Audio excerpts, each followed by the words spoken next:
बात करते हैं ईरान की, जहां के राष्ट्रपति इब्राहिम रईसी और विदेश मंत्री हुसैन अमीर की हेलीकॉप्टर क्रैश में मौत के बाद रोज नई नई इनसाइड स्टोरी सामने आ रही है। क्या सील बंद लिफाफे में मौत का राज छिपा हुआ है? आइए इस रिपोर्ट में देखते हैं, समझते हैं। तारीख 19 मई, समय शाम 7 बजे, जगह वज़ेकान, ईरान। ईरान के राष्ट्रपति इब्राहिम रईसी का हेलीकॉप्टर क्रैश।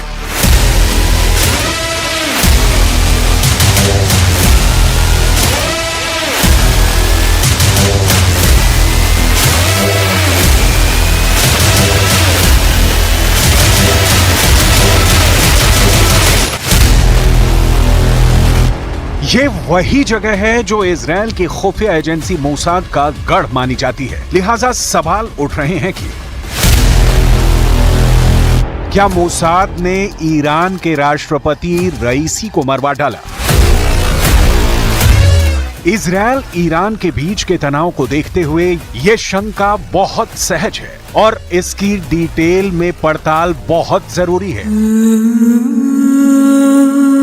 लेकिन पहले ईरान की सड़कों पर रईसी को अलविदा कहने उतरी भीड़ को देखिए।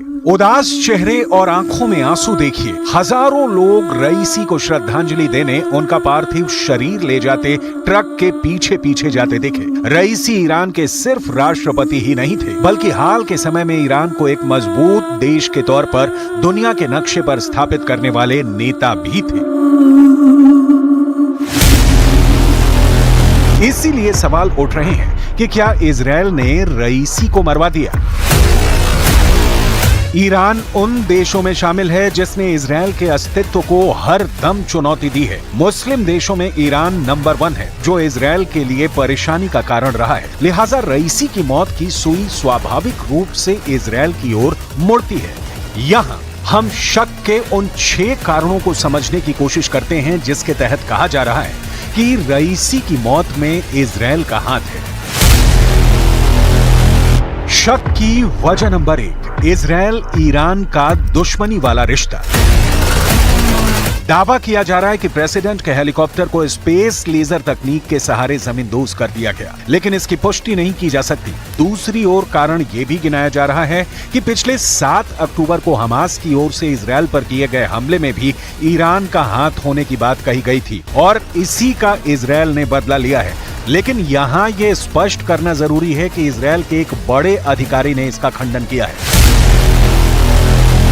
शक की वजह नंबर 2, इजरायल विरोधियों को ईरान का समर्थन। आतंकी संगठन हिजबुल्लाह हो या यमन के हूथी विद्रोही या फिर हमास, ईरान इजरायल के खिलाफ इन सारे संगठनों को समर्थन देता रहा है। ये एक बड़ी वजह बताई जा रही है। इसीलिए रईसी को इजरायल ने मरवाया होगा, लेकिन यह महज कयास है। शक की वजह नंबर 3, अजरबैजान के करीब हादसा। हेलीकॉप्टर क्रैश को लेकर सवाल इसलिए भी गहरा है क्योंकि हादसे वाली जगह अजरबैजान के करीब है और इत्तेफाक से अजरबैजान के इजरायल के अच्छे रिश्ते हैं।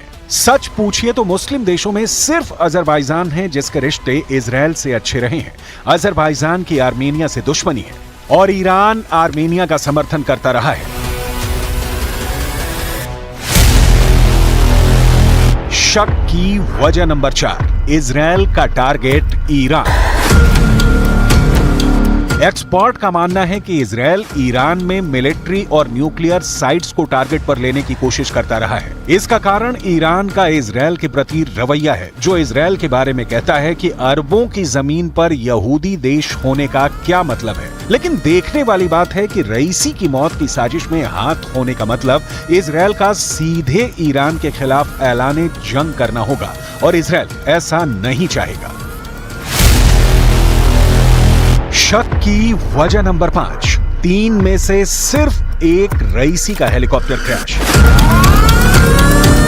सवाल उठ रहे हैं, जब मौसम खराब था तो रईसी के काफिले में शामिल 3 हेलीकॉप्टरों में से 2 कैसे बच गए और सिर्फ रईसी वाला हेलीकॉप्टर क्रैश कैसे हो गया? कहा तो यह भी जा रहा है कि मौसम उड़ान के अनुकूल नहीं था, तो रईसी को 150 किलोमीटर तक सड़क मार्ग से क्यों नहीं ले जाया गया? जाहिर है इन सवालों का जवाब जांच पूरी होने के बाद ही मिल सकेगा। शक की वजह नंबर 6, इजराइल की अप्रैल वाली एयर स्ट्राइक। अप्रैल महीने में सीरिया की राजधानी दमिश्क में इजराइल की ओर से किए गए एक हवाई हमले में ईरान के ब्रिगेडियर जनरल मोहम्मद रेजा समेत एक अफसर की मौत हो गई थी। ईरान का गुस्सा इसके बाद चरम पर था, जिसका जवाब ईरान ने इजराइल पर मिसाइलें दाग कर दिया था। लेकिन ध्यान देने वाली बात यह है कि इजराइल ने अब तक इसका डायरेक्ट जवाब नहीं दिया है।